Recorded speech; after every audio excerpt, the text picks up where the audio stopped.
Hey, what's up, guys? Mike's here. Okay, we're gonna do this very quickly now because it's already past 9 o'clock, so I'm gonna do this very quickly. So, no time rush. Let's do this. Earlier that morning, I looked at the morning sun rising above the steep cliffs. Its rays break through the thick mist. My hair hurts inside. I look down my reflection in the puddle again. The water is muddy and it's hard to make out. It is like my brain. Ever since I fought in Chin's tournament, my thoughts have been hazy. I don't recognize myself. The wind ripples the water, and I can only make out small parts of my reflection at a time. It looks like I am drifting apart. My hands are big, or maybe it is just a distortion for the puddle. They look heavy, but they don't feel heavy. When I speak, the words that come from my mouth sound crude and primitive. My voice is deep and echoes in my skull. I don't feel like myself. I'm surrounded by a skull kid. I would not normally be around such creatures. There are around 20 of them. They call me the Warden and seem to believe I am the leader of this camp. There are a lot of people in cages here. I don't remember how or why they came here or why they're captain. But if I am, the Warden must be responsible to keep them here. The reflection in the puddle stares back at me. The water is muddy and it's hard to make out. It's like my brain. Ever since I finished Jen's tournament, my thoughts have been hazy. I don't recognize myself. I look in the morning. The sun rises above the steep cliffs. Its rays break through the thick mist. My head hurts inside. All I can remember a little better. I hush. Immediately, Jerome asks what's up. We have some sort of connection now. My skull hurts when we communicate. It helps me to speak my thoughts out loud when we talk. But right now, I need to be quiet. I just heard a rattling sound from somewhere. It is hard to be sure which direction it came from with all that steep cliff sides ricocheting the sounds back and forth. I have been watching the camp of crudely made bamboo cages for an hour, not trying to figure out some game plan. There seems to be just the one way in. This is where all the people are gone. The people from the village are most likely here too. John keeps calling my name in my head, but I block him out. I need to focus and dodge behind a rock. Two skeletons in armor and armed to the teeth walk in from behind. They look very alert. I have read about Skulking before, and there has even been some sightings these last few years, but I always thought they were just myth.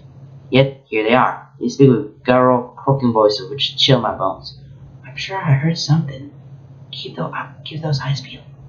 I don't have any eyes, and how does keeping my eyes peeled help if we're looking for a sound?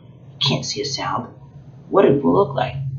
No, you craniac. I mean, something must have made that sound. Sounded like talking.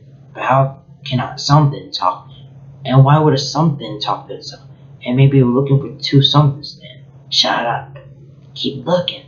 The two skulking are getting too close for comfort. There is nowhere to retreat except between the cliffs. Right into the camp. It's a risk, but one I need to take. I was going to watch for a little while longer, and then make my move at nightfall. But now I have to improvise. It feels like I'm walking right into a trap, and there are skulking guards in there. Not too many, but still more than I can take on. As much as I hate what Yang did to us, at least a few years at the temple entrance to taught me patience. Maybe I can take them down one by one. The camp is completely unboxed in by the tall cliff sides. If I get spotted, I doubt I will even be able to edge my way out of here. This mission has changed from being a stakeout mission to a survival and maybe even rescue mission in just a few minutes. I step around some puddles and keep outside. Two skulking are arguing loudly over a game of dice. Judging from these two and the two guards by the entrance, they aren't too smart. That's good. Maybe a clever distraction will do. I sneak closer to the cages. I do not let the prisoners see me. There are many. I don't know how many, but I guess at least 300. They look unhappy and dirty, but well fed. This surprises me. Some of them have been missing for more than 4 months now. It does not seem natural for these skulking captors to care much about these people or even food. I wonder what their purpose is. There seems to be more to it than just keeping them.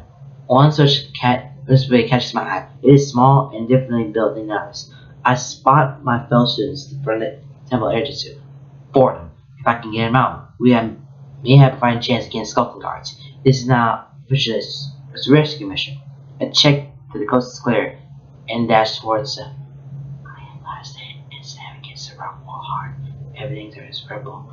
My head spins from the blow and I struggle to focus my eyes. Right in front of me, there's a truck. Me, Freeman the Bone, appear out of nowhere. A rider has arrived through a swirling purple blur of sparkles. Everything is a blur, but I make out a sculptor which exits the vehicle as others gather around it. They speak briefly, and one of the others run out only to return moments later with a large man clad in metal with huge hands, probably the leader of the camp. My eyesight is starting to become less blurry. He is handed a letter which he handles clumsily. It looks like he is just about to read it, but then he looks directly at me and yells. I get on my feet, but the scorpion is already all over me. I manage to knock a few over, but by myself, a few seconds. Others attack and I dodge. Fighting is not an option. There are too many. Not a dodge. Run towards the cage with the edgy students. If I manage to free them, fighting may still be an option.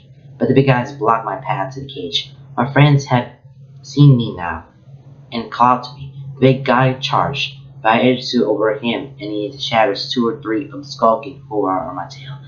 Things are looking up, but as I reach the cage, my heart drops. There is no way I'll be able to break the thick bamboo bars or mass block.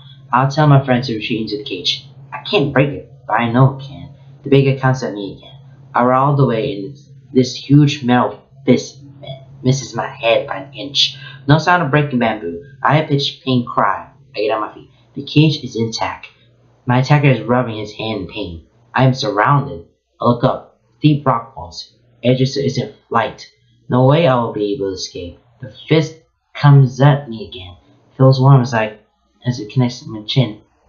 Not quite as hard as I expected. I feel you to run. And our blow connects. Blackness.